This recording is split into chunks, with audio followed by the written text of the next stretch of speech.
Good morning, children. Today we'll talk about pressure. Children, observe the picture. You can also do this activity. Take a pencil and keep it between your thumb and index finger. The pointed end of the pencil should be towards the index and the broad end of the pencil should be towards the thumb. Just apply force and after a while release the pencil and observe the two fingers. To be precise, observe the depression you see in the fingers. Now you notice that depression in your index finger is much more as compared to the depression in your thumb. Why does that happen? Before we answer that, let me give you a second situation. Now here's the second situation. When you stand on loose sand, you see that your feet go deep into the sand. And when you lie down on the sand, will you go just as deep into the sand? No. But if the force exerted in both the cases is the weight of your body, then why is the depth in the first case more?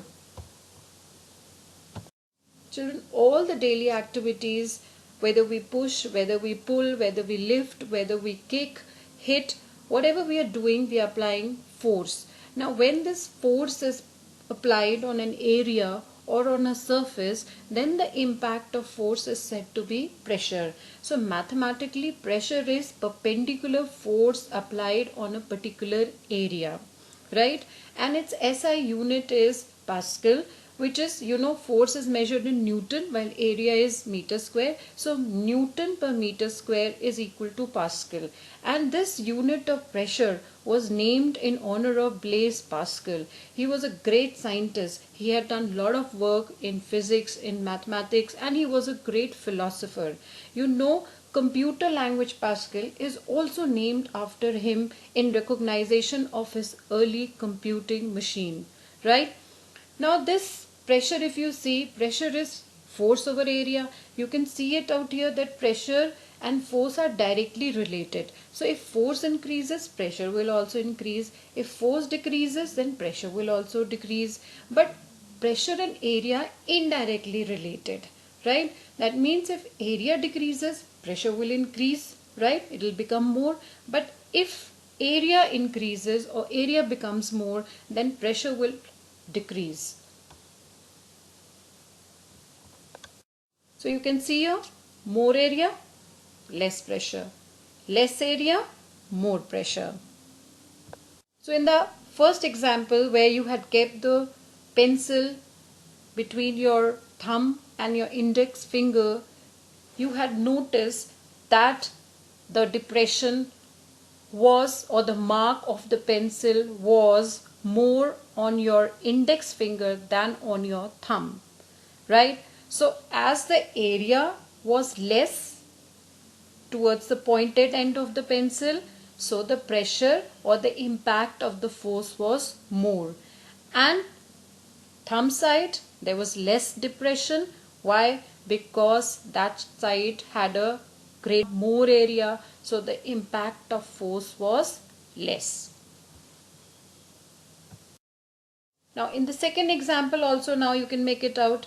In the second situation, the area on which where your feet was, the area of the feet was less, so as compared to area on which your entire body lies. So in that case, again, the pressure was less, the impression was less, right? While when you lie down, that's why the pressure is more when your feet are on the sand as compared to when your entire body lies on the sand. Children, your school bags, you must have noticed that they have wide strap so that the weight may fall over a large area of shoulders, thus resulting in less pressure on shoulders. And it really becomes easy to carry your heavy school bags. So next time whenever you buy your new bags, you just see that they have wide or broad straps so that it becomes easy to carry your books. Children, all of you must have observed your mother chopping vegetables to cook food for you all. And it is very easy to cut vegetables with sharp knife than with a blunt one. Blunt blades have larger area compared to the sharp edged blade. Thus, the applied force produces a lower pressure in case of blunt blades. Large area, so the pressure will be, it will be less and it will be really difficult to cut the vegetable, right?